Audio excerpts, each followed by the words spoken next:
UDF സർക്കാരിന്റെ ആദ്യ budget പൊന്നാനിയിലെ തീരദേശ ജനതയെ തീർത്തും വഞ്ചിക്കുന്നതാണെന്ന് CPIM Ponnani area secretary CP Muhammad Kunhi പറഞ്ഞു. തെരഞ്ഞെടുപ്പിന് മുൻപ് തീരദേശ ജനതയ്ക്ക് മോഹന വാഗ്ദാനങ്ങൾ നൽകിയവർക്ക് പൊന്നാനിയുടെ ജീവൽ പ്രശ്നമായ കടൽഭിത്തി നിർമ്മാണത്തിനായി ബജറ്റിൽ വകയിരുത്താൻ സാധിച്ചത് വെറും 3 കോടി രൂപ മാത്രമാണ്. ഇത് തീരദേശവാസികളോട് കാണിച്ച ക്രൂരമായ പരിഹാസമാണെന്ന് അദ്ദേഹം കുറ്റപ്പെടുത്തി.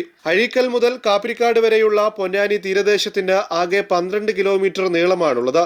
കഴിഞ്ഞ LDF സർക്കാരിന്റെ കാലത്ത് അനുവദിച്ച 10 കോടി രൂപ ഉപയോഗിച്ച് 910 മീറ്റർ വീതത്തിൽ കടൽഭിത്തി നിർമ്മിച്ച് തീരം സംരക്ഷിച്ചിരുന്നു. എന്നാൽ ഇപ്പോൾ പ്രഖ്യാപിച്ച 3 കോടി രൂപ കൊണ്ട് വെറും 210 മീറ്റർ മാത്രമാണ് നിർമ്മിക്കാനാവുക.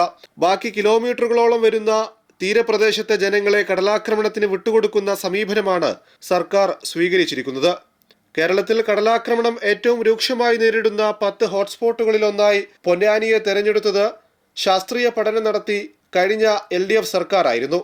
ഇതിന്റെ അടിസ്ഥാനത്തിൽ കഴിഞ്ഞ സാമ്പത്തിക വർഷാവസാനം ഏഷ്യൻ ഡെവലപ്മെന്റ് ബാങ്കിന്റെ സഹായത്തോടെ പൊന്നാനിക്ക് മാത്രമായി 400 കോടിയോളം രൂപയുടെ പദ്ധതിക്ക് അനുമതി ലഭ്യമാക്കിയിരുന്നു. എല്ലാ ഔദ്യോഗിക നടപടിക്രമങ്ങളും പൂർത്തിയായ ADB ഫണ്ടിനെ കുറിച്ച് നിലവിലെ ബജറ്റിൽ പൂർണ്ണമായ മൗനമാണ് പാലിച്ചിരിക്കുന്നത്.